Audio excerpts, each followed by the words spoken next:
Hello, and welcome to my channel. I'm Margaret, and here I share real-life stories from my friends at the nursing home. He told me not to overspend on eggs and milk, that we needed to tighten the belt. Then I found $12,000 quietly transferred to his sister's name. That was the moment something in me cracked. Not shattered, not yet, but a fine fracture.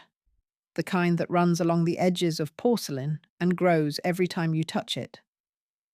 That morning, I'd skipped breakfast. Again.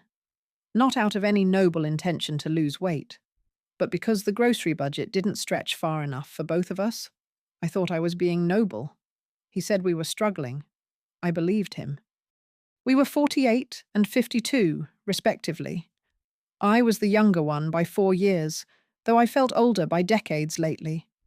I worked 2 part-time jobs, cashier at the pharmacy Monday through Friday, and a receptionist at the church office on weekends. In between, I cared for his mother, Ruth, who had dementia that seemed to rewrite the rules of time and place each morning. I bathed her, I spoon-fed her, I cleaned her accidents. When her adult diapers ran out, I used kitchen towels and old t-shirts, folded into makeshift pads. My name is Marla, and I used to be somebody. Once upon a time, I had dreams. I wanted to be a writer. I loved old bookstores, the smell of ink and brittle paper, the soft rustle of pages turning. But life, as it often does, redirected me. I fell in love with Daniel when I was 22 and naive. He had strong hands and a gentle smile then. We married quickly. Too quickly.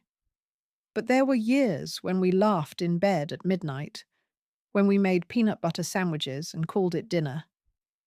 I held on to those years like a photograph left too long in the sun. Then came the layoffs, the recessions, the debts. Then came Ruth moving in with us when she couldn't be alone anymore. And then came the belt tightening. Daniel worked at a logistics firm. Middle management, he always said, though I never understood what that meant. He left early, came home late, and sighed loudly when the power bill came in. He said we needed to cut corners. We stopped going out. We cancelled the cable. I stopped buying the small things that brought me joy. The lemon-scented candles, the crossword puzzle magazines, the good brand of shampoo. He, however, still had his craft beers and his fantasy football. He still upgraded his phone every year. But I told myself men were just wired differently, that he was under pressure. I learned to make peace with hunger, with silence, until I noticed something strange. It started with the shoes. Daniel's sister, Carla, posted a photo on Facebook. She wore shiny red heels and stood in front of a glassy hotel pool. "Weekend escape. Grateful whilst blessed," the caption read. I stared at the post, then reread the text Daniel sent me that same morning. "Don't forget to use coupons at Safeway. We can't afford another big trip." I didn't say anything then, but I watched. More posts followed. A new designer purse, a brunch photo with a mimosa, a manicure shot with Self-Care Sunday in gold cursive letters. Carla didn't work. She'd dropped out of college years ago and floated from boyfriend to boyfriend, never staying long enough to plant roots. Every now and then, she called Daniel crying, saying she was between things, or that her rent was complicated. He always took care of her. "She's family," he told me once, when I asked if she ever paid him back. And now, we couldn't afford eggs. One night, I stood in the kitchen, washing a single plate from my meal. Daniel had eaten out with a colleague. Ruth was already asleep. I turned off the faucet and just listened to the silence. My stomach growled. I thought of Carla's brunch photo. I opened his laptop. I wasn't snooping. Not really. We shared the machine. The screen lit up, and for a second I hesitated. But then I opened the browser. I didn't find much at first. but a few bookmarks caught my eye. Secure cloud mail, client transfers, QBank ledger. QBank, not our regular bank. I clicked. It asked for a login. I guessed his usual combination. Third try, I got in. The screen was cold and clinical. Numbers, dates, summaries. I scrolled. And there it was. Line after line of monthly payments, $500, $1,200, $800, all to an account labeled CLS Management. But one note on a March transfer read, Carla, invoice processed. I stared at the screen. My jaw clenched. My breath came shallow. $12,000. My husband had sent his sister $12,000 in the last 8 months, while I rationed chicken broth and powdered milk. He told me we were drowning. I gave up everything. And he fed her, fattened her, clothed her in heels and mimosa bubbles. I turned off the laptop. That night, I didn't sleep. I laid beside him, listening to his soft snore, and felt like I was lying next to a stranger. The next morning, Daniel kissed my forehead like he always did before leaving for work. I stood at the stove stirring instant oatmeal for Ruth, pretending nothing was different. The spoon clinked against the pot, steady and rhythmical, but inside I was vibrating. He said, "Remember, only get the essentials at the store. We're tight this month." I didn't look at him. "Of course." He left whistling. I sat across from Ruth as she ate, her eyes foggy and unfocused, her hands trembling as she tried to lift the spoon. She looked at me suddenly, and for a flicker of a second, her face sharpened. "You're not happy," she said. I blinked. "What?" "Your mouth," she said. "You've got a hard mouth, like my sister used to when she was ready to leave." It passed as quickly as it came. She blinked again and went back to stirring. "Is this Tuesday? Or are we already Sunday?" I kissed her forehead and told her it didn't matter, but her words stayed with me. The days bled together. My body moved through the motions. Church receptionist on Saturday, register beep on Monday, spooning mush into Ruth's mouth every evening. But in my mind, I played and replayed those bank logs, those photos of Carla sipping from a champagne flute. I started printing, quietly. At the pharmacy, during my lunch break, I logged in again. I printed every transaction, every CLS management line. I found emails in the cloud account, subject lines like invoice for October, per our agreement, Carla S. expenses, confirmation. I printed them all and slid them into a folder I labeled with masking tape. Water bill receipts. Every lie became a paper cut, and the folder got heavier. I tried to confront him once. It was a Wednesday evening, and I was boiling spaghetti, the kind that came from the dollar shelf. Daniel was flipping through his fantasy football stats like a teenager. "Do you think Carla ever plans to pay you back?" I asked. He didn't look up. "Don't start." "I'm just asking." He sighed. "You don't understand. She's going through a lot." "She always is." He slammed the remote down. "You always do this. She's my sister, my only sibling. We're not rich, Marla, okay? I help her because she has no one." I let the spaghetti boil over and didn't say another word. But in my mind, I was screaming. That night, I added the conversation to a notebook, word for word, just in case. One Sunday, after church, I stopped by the library, not to check out books. I didn't have time anymore. I asked if they had resources for financial abuse or hidden accounts. The librarian, a soft-spoken woman with kind eyes, handed me a flyer for a local women's financial advocacy group. She said, "You can talk to someone there, even if it's just for clarity." clarity. That was what I needed. I called them the next day during my break. A woman named Sia answered. Her voice was calm, no nonsense. You're not crazy, she told me after I explained everything. This happens more than you think. You're carrying the household, and he's redirecting funds elsewhere.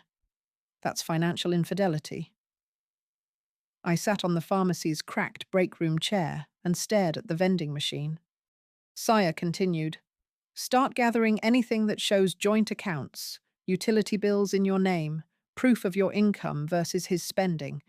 We can build a case for mediation or separation. Quietly. Safely. I thanked her. I cried after hanging up. Not because I was sad, but because someone believed me. Someone finally saw me. Weeks passed. I copied more. I built my folder like a soldier cleaning a rifle. Daniel remained oblivious, still cranky about bills, still texting Carla behind locked screens, still drinking his artisan beer while I scraped burnt rice off the pot. One night, Ruth had a particularly bad episode. She wandered outside barefoot, convinced she needed to get to her father's store in town, a place that hadn't existed since 1962. I found her in the yard, shaking, sobbing. I wrapped her in my cardigan and whispered, You're safe. I've got you. Daniel came home an hour later. I expected concern. I hoped for it. He sighed.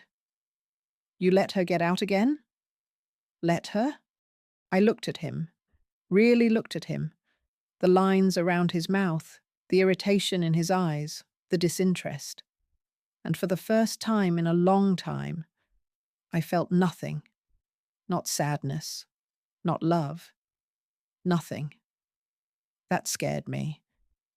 But it also clarified things. I opened a private checking account the next day. Sia helped me figure out how. I started redirecting half my pharmacy pay into it.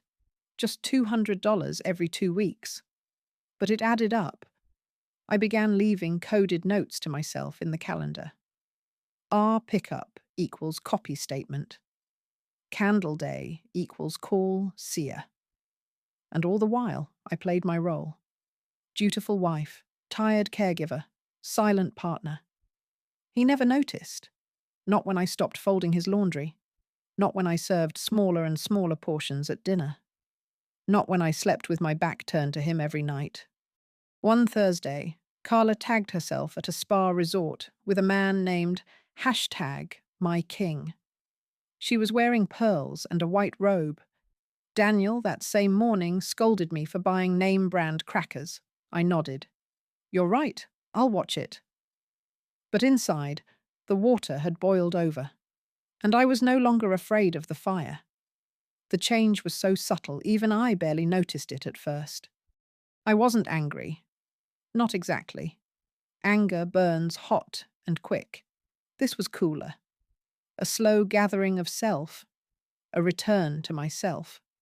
Like standing under a cold shower after years of sweating in a suit 2 sizes too small. I spent my evenings not just caring for Ruth or reheating leftovers, but reviewing printouts, highlighting names, organizing everything.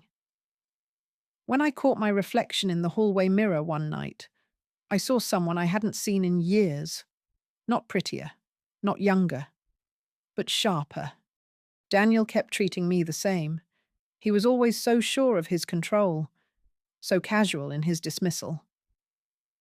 The few times I asked about our finances again, he waved it off. I handle that stuff, he said.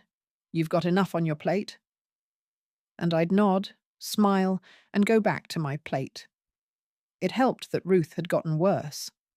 Her condition had become a buffer between us. She needed more care, more attention. And I gave it willingly, almost fiercely. Every time I helped her to the bathroom or cleaned another mess, I felt stronger, like I was choosing to love. I wanted no part of the cold indifference Daniel offered her. And she noticed. You take care of me. she said once, her voice fragile. He never did like wiping things. I chuckled, wiping her mouth. I know. She looked me in the eyes. He doesn't deserve you. That night, I added her words to the notebook too.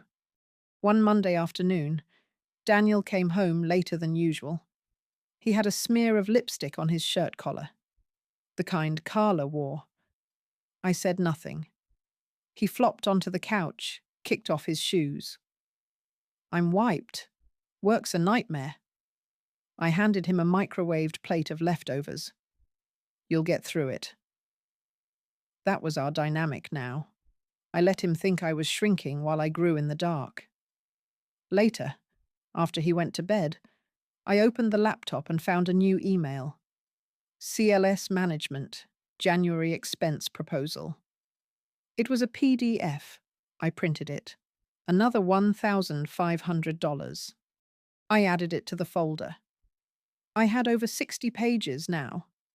Sia and I met in person that Friday.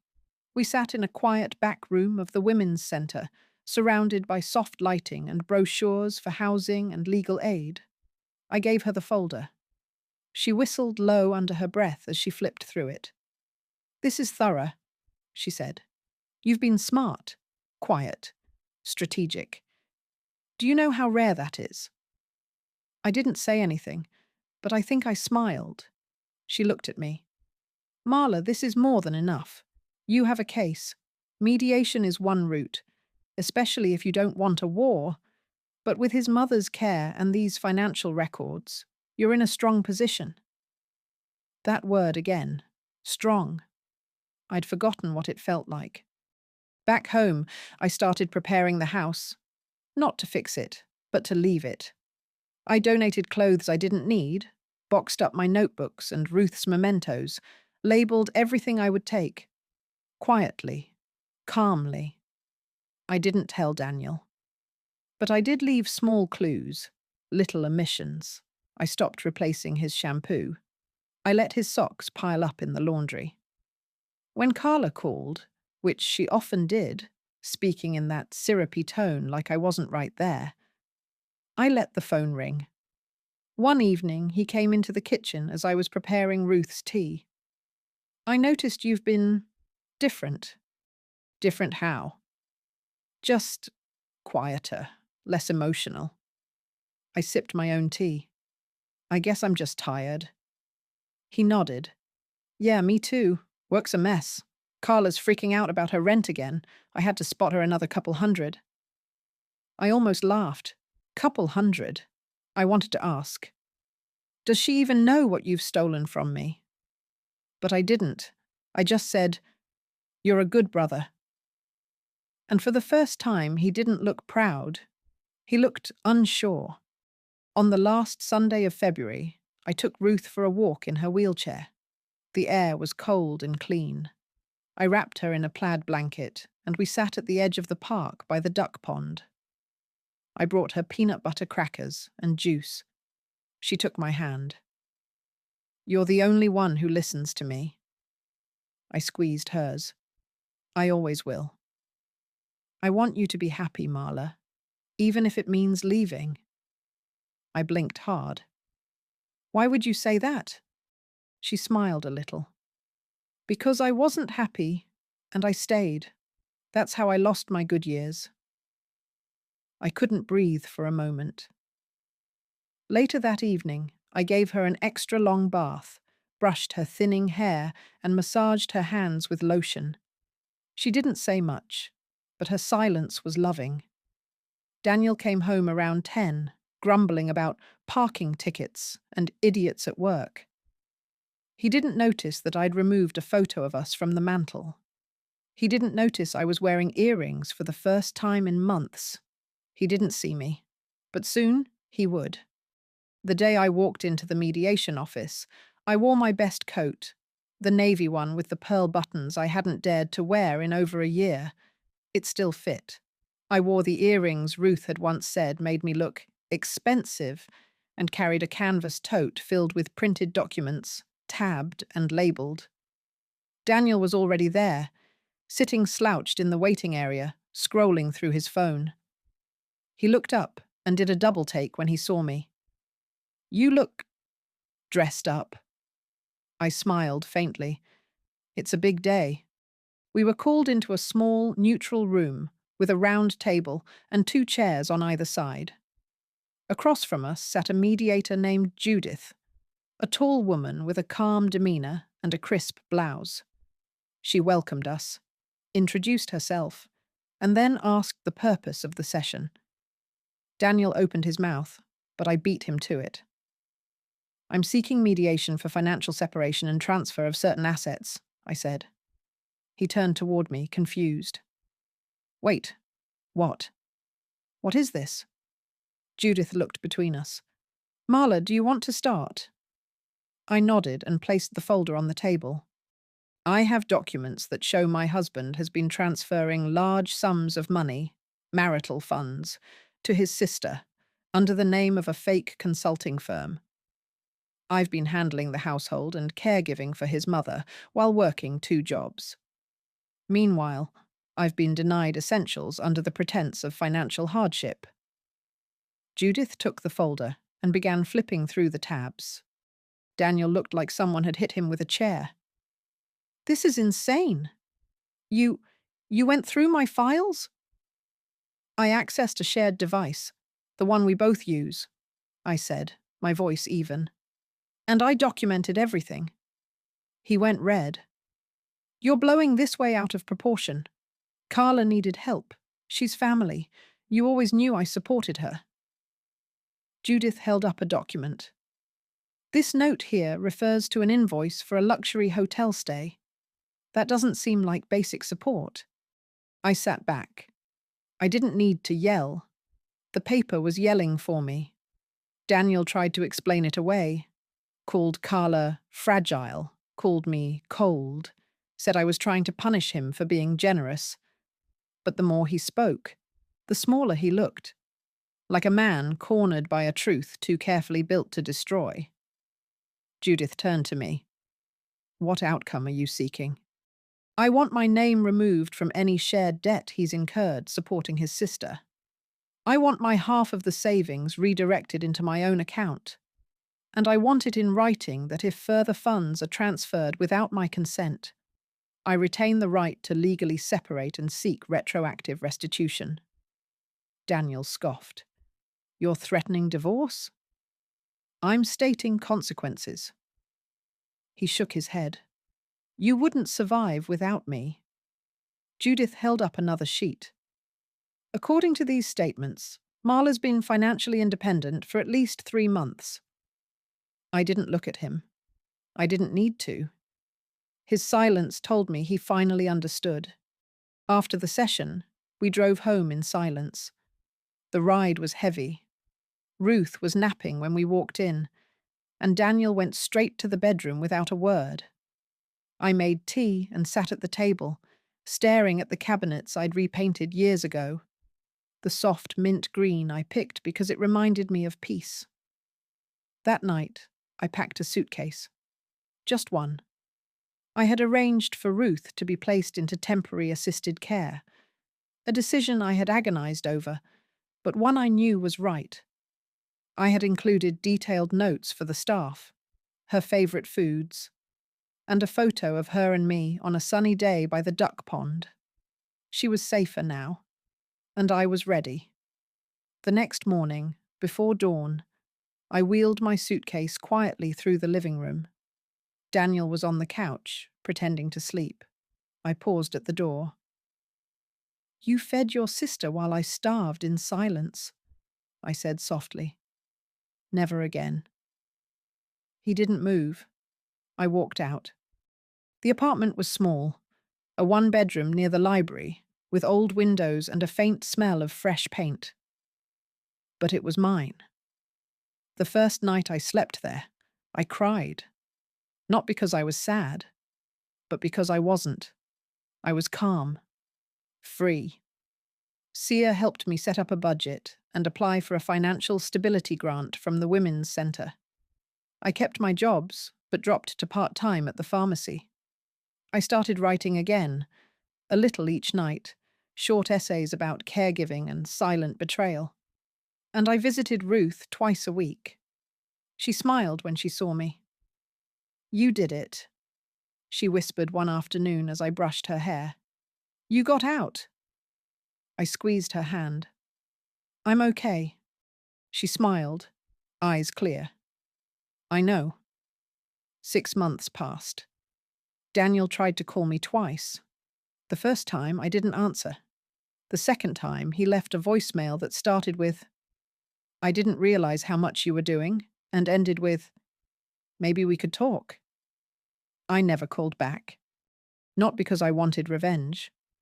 Not anymore. I had already taken my share of the truth and walked out with dignity. That was more powerful than any shouting match or courtroom drama. I had peeled myself off the sticky floor of his neglect, and now I stood on clean, solid ground. Carla, of course, had her own fall. When Daniel stopped funding her weekends and handbags, she posted a long, melodramatic rant online about users and family turning fake. A mutual friend sent it to me. I didn't even finish reading it. She was no longer my concern. My days now started differently. I made breakfast. Real breakfast. Scrambled eggs with rosemary, toast with good butter. I sat by the window with my tea, watching the neighborhood dog walkers and delivery vans. I'd forgotten what it felt like to have quiet mornings not filled with guilt. I took long walks. I joined a book club at the library. I started writing a blog, anonymously at first, sharing my journey. To my surprise, people read it. Women wrote in. Some said, "This sounds like my life." Others wrote, "Thank you." I thought I was crazy. And in that community, I found something I hadn't expected: purpose. One woman, a retired nurse named Elena, reached out and invited me to speak at a local support group. I stood up in front of 12 women in a church basement, my palms sweating, and told them about the eggs, the powdered milk, the invoices. I told them about Ruth, about the folder, about how dignity sometimes looks like a manila envelope and a quiet exit. They clapped. Some cried. And I went home lighter. Ruth passed away in the early fall. Peacefully. I was with her. Daniel didn't come to the service. I didn't invite him. It was small, just the staff from the care center, a few friends from church, and me. I read one of the short essays I'd written about her, the day the fog lifted. It ended with her words, "I want you to be happy, even if it means leaving." I placed a single white lily on her casket. She had been my mirror, the quiet voice that said, "Go." Months later, I published a small collection of essays, Crumbs and Quiet. It didn't make me rich, but it sold. Enough to cover rent for 2 months.